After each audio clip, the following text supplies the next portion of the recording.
نحمده ونصلي على رسول الكريم اما بعد اعوذ بالله من الشیطان الرجیم بسم اللہ الرحمن الرحیم كما ارسلنا فيكم رسولا منكم يتلو عليكم آياتنا ويزكيكم ويعلمكم الكتاب والحكمة ويعلمكم ما لم تكونوا تعلمون فاذكروني اذكركم واشكروا لي ولا تكفرون يا أيها الذين آمنوا استعينوا بالصبر والصلاة إن الله مع الصابرين ولا تقولوا لمن يقتل في سبيل الله أموات بل أحياء ولكن لا تشعرون ولنبلونكم بشيء من الخوف والجوع ونقص من الأموال والأنفس والثمرات وبشر الصابرين الذين إذا أصابتهم مصيبة قالوا إنا لله وإنا إليه راجعون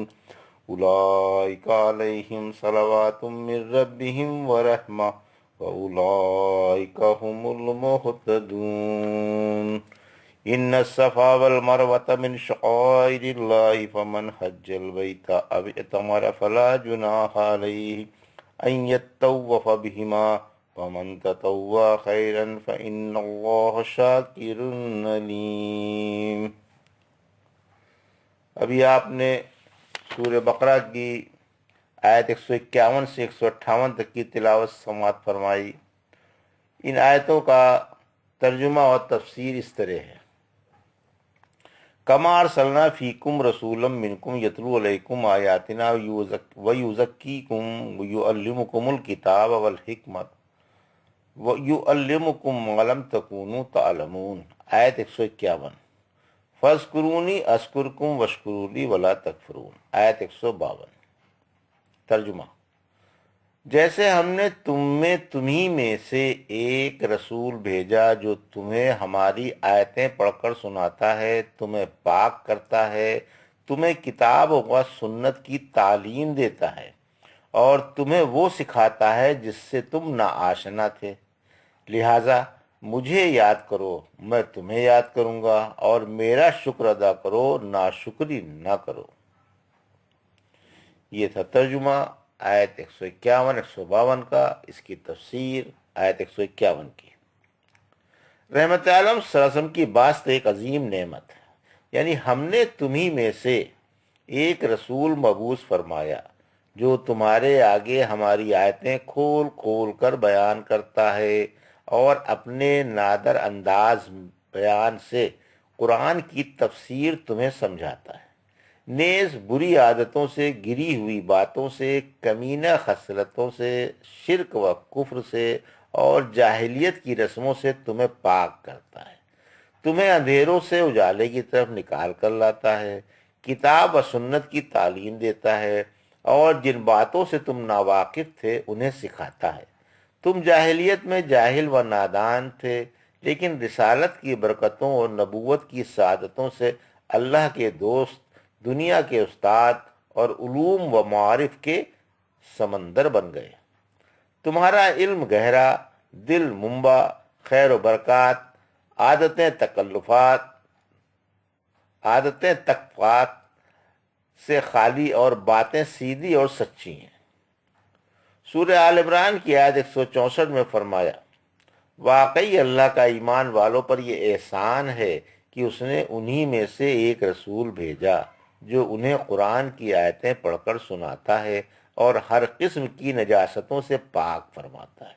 جس نے اس نعمت کی قدر نہیں کی، اللہ نے اس کی ان الفاظ میں مذمت بیان فرمائی ہے۔ سورہ ابراہیم کی آیت 28 میں: کیا آپ نے انہیں نہیں دیکھا جنہوں نے اللہ کی نعمت کفر سے بدل ڈالی اور اپنی قوم کو ہلاکت کے گھر میں جا اتارا؟ آیت 152 کی تفسیر: ذکر و شکر کی فضیلت۔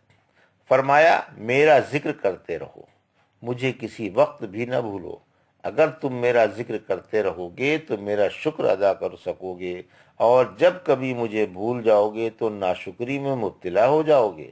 ایک حدیث قدسی میں ہے: جس نے مجھے دل میں یاد کیا میں بھی اسے دل میں یاد کروں گا، اور جس نے مجھے مجلس میں یاد کیا میں بھی اسے اس کی مجلس سے بہتر مجلس میں یاد کروں گا۔ اسے فرزند آدم، اے فرزند آدم، اگر تو مجھے اپنے دل میں یاد کرے گا تو میں بھی تجھے اپنے دل میں یاد کروں گا، اگر تو مجھے اجتماع میں یاد کرے گا تو میں بھی تجھے فرشتوں یا ان سے بہتر اجتماع میں یاد کروں گا، اگر تو میری طرف ایک بالشت بڑھے گا تو میں تیری طرف ایک ہاتھ بڑھوں گا، اگر تو میری طرف ایک ہاتھ بڑھے گا تو میں تیری طرف ایک گز بڑھوں گا، اور اگر تو میرے پاس چل کر آئے گا تو میں تیرے پاس دوڑ کر آؤں گا۔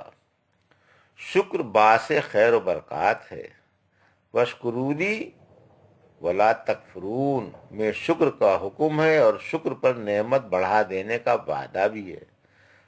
سورہ ابراہیم کی آیت 7 میں فرمایا، جب تمہارے رب نے خبر دی کہ اگر تم شکر کرو گے تو میں تمہاری نعمتوں میں اضافہ کر دوں گا، اور اگر ناشکری کرو گے تو یاد رکھو میرا عذاب بڑا سخت ہے۔ یا ایھا الذین آمنوا استعینوا بالصبر والصلاۃ ان اللہ مع الصابرین، آیت 153۔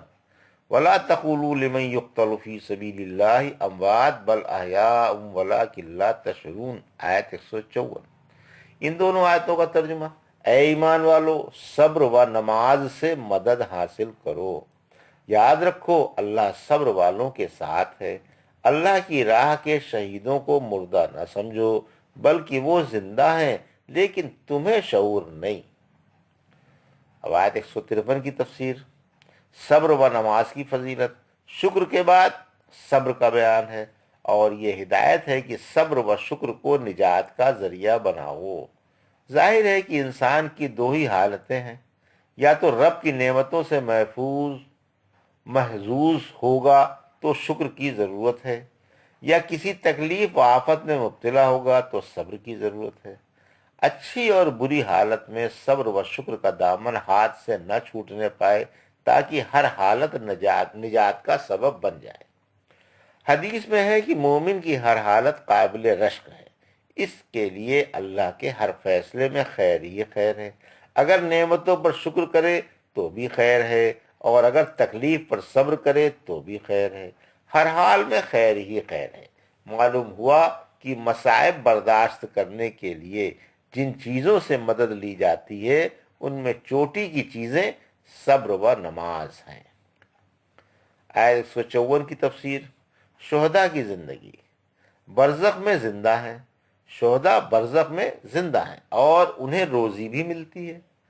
رحمت عالم صلی اللہ علیہ وسلم نے فرمایا، شہیدوں کی روحیں سبز پرندوں کے قالب میں ہیں اور جنت میں جہاں چاہتی ہیں چرتی پھرتی ہیں، پھر عرش کے نیچے لٹکی ہوئی قندیلوں میں جا کر بسیرا کرتی ہیں۔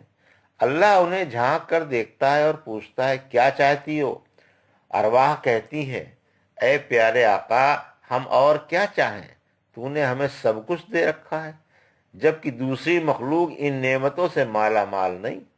پھر رب العالمین وہی پوچھتا ہے، ارواح سمجھ جاتی ہے کہ بلا مانگے چارہ نہیں، عرض کرتی ہے، ہمیں پھر دنیا میں بھیج دیا جائے تاکہ ہم پھر آپ کی راہ میں مارے جائے۔ چونکہ شہادت کے اجر عظیم کا مشاہدہ کر چکی ہیں، اس لیے پھر شہادت کی تمنا کا اظہار کرتی ہیں۔ اللہ فرماتا ہے کہ یہ میں لکھ چکا ہوں کہ دنیا میں دوسری دفعہ کوئی لوٹایا نہیں جائے گا۔ وَلَنَبْلُوَنَّكُمْ بِشَيْءٍ مِّنَ الْخَوْفِ وَالْجُوعِ وَنَقْصٍ مِّنَ الْأَمْوَالِ وَالْأَنفُسِ وَالثَّمَرَاتِ وَبَشِّرِ الصَّابِرِينَ، آیت 155۔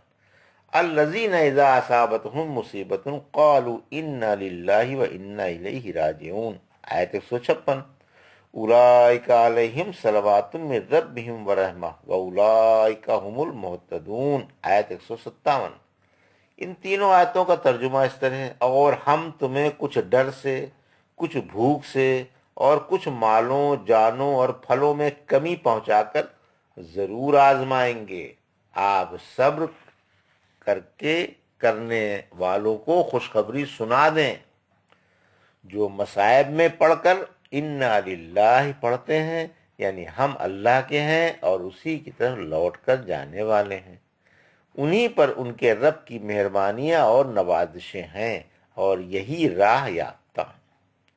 آیت 155 کی تفسیر۔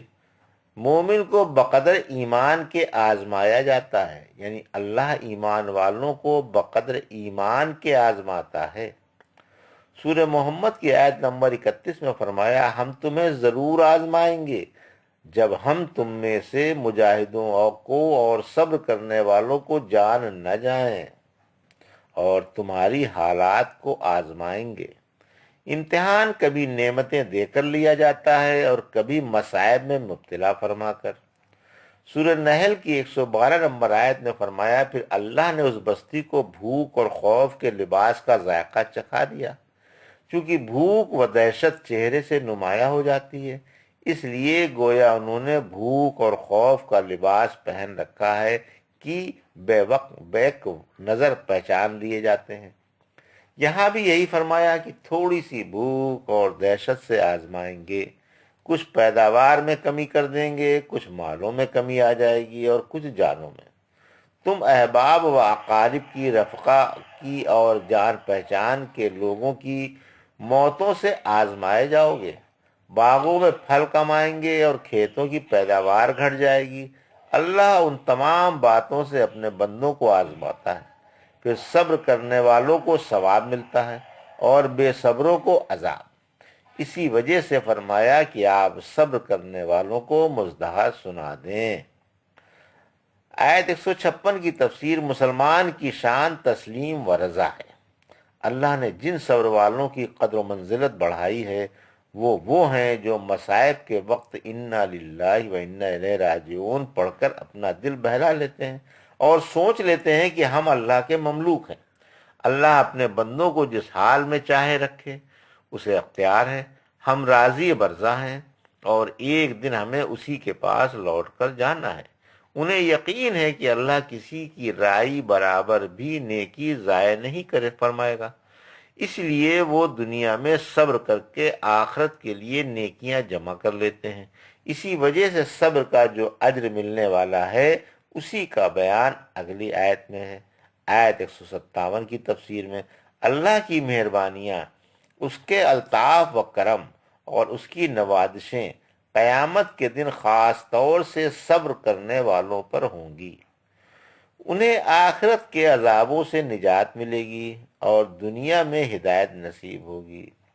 عمر رضی اللہ تعالیٰ فرماتے ہیں، دو برابر والی نعمتیں الصلاۃ و رحمت اور ان کے دو کے علاوہ ایک ہدایت صبر والوں کو ملتی ہے۔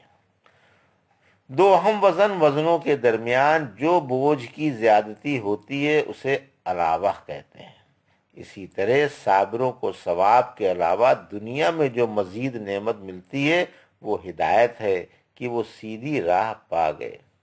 ایک بات غور کرنے کی ہے یہاں پر کہ صبر کسی بھی مصائب میں پہلی گھڑی پر ہوتا ہے۔ وقت کے ساتھ تو صبر سبھی کو آ جاتا ہے۔ مصائب جب بھی اللہ کی طرف سے کوئی آئے، کوئی مشکل پیش آئے، تو پہلی ہی گھڑی میں انسان کو صبر سے کام لینا چاہیے اور اس امید سے کہ اللہ میرے صبر پر اجر دے گا۔ ان الصفا والمروۃ من شعائر اللہ فمن حج البیت او اعتمر فلا جناح علیہ ان یطوف بہما ومن تطوع خیرا فإن اللہ شاکر علیم۔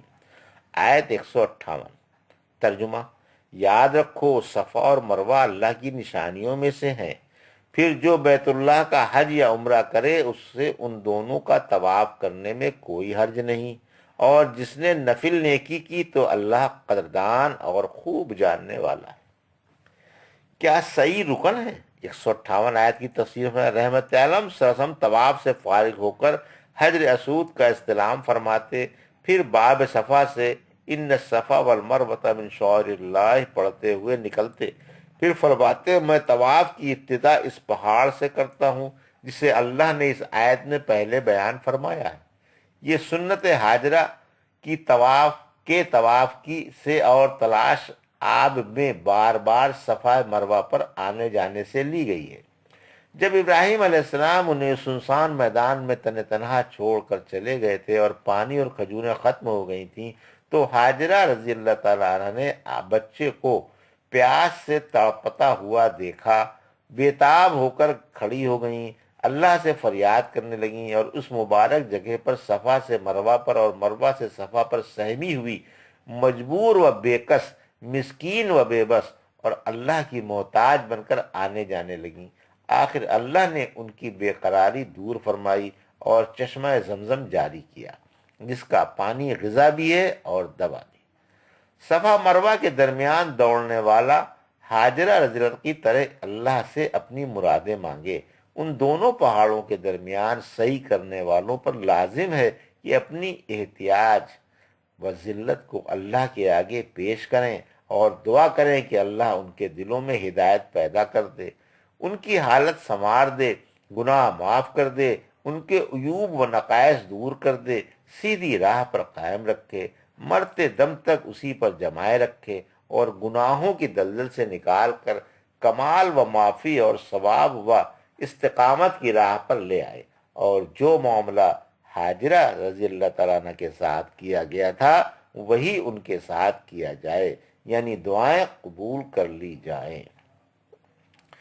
یہ تھا سورہ بقرہ کی آیت 151 سے 158 تک کی آیتوں کا ترجمہ اور تفسیر جو ابھی آپ نے سماعت فرمائی۔ بارک اللہ لی ولکم فی القرآن ونفعنا ایاکم بآیات الذکر الحکیم۔